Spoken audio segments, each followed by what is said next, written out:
অভিষেকের আয়োজনে হতে চলেছে ডক্টর সামিট 2024।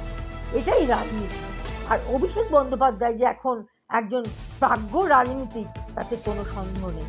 আরজিকর হাসপাতালের ঘটনায় বাংলার মাটি তপ্ত হয়ে উঠেছিল। কর্মবিরতি, আমরণ অনশন, রাত দখল, ভোট দখল, জোহে কার্নিভাল দেখেছিলেন বাংলার মানুষ। ওই গোটা পর্বে ডায়মন্ড হারবারের সংসদ অভিষেক বন্দ্যোপাধ্যায়কে দুবার এক্স হ্যান্ডেলে মন্তব্য করতে দেখা গিয়েছিল।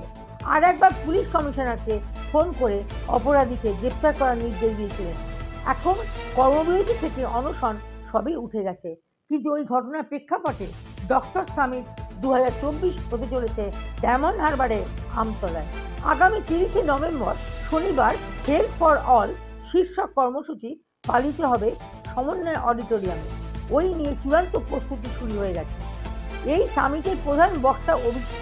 তবে আশ্চর্যের বিষয়, রাজনীতির মূল আঙিনায় আবার ফিরিয়ে আনা হচ্ছে আরজিকর কাণ্ড নিয়ে বিতর্কিত চিকিৎসক ডাক্তার শান্তনু সেন।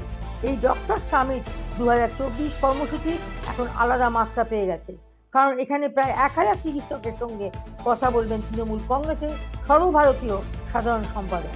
আগামী 30শে নভেম্বর আমতলার সমন্বয় প্রেক্ষাগৃহে এই বৈঠকের আয়োজন করার দায়িত্বে রয়েছেন তৃণমূল কংগ্রেসের চিকিৎসক নেতা শান্তনু সেন, যে শান্তনু সেনকে নানা পদ থেকে সরিয়ে দেওয়া হয়েছিল দলবিরোধী মন্তব্য করার জন্য।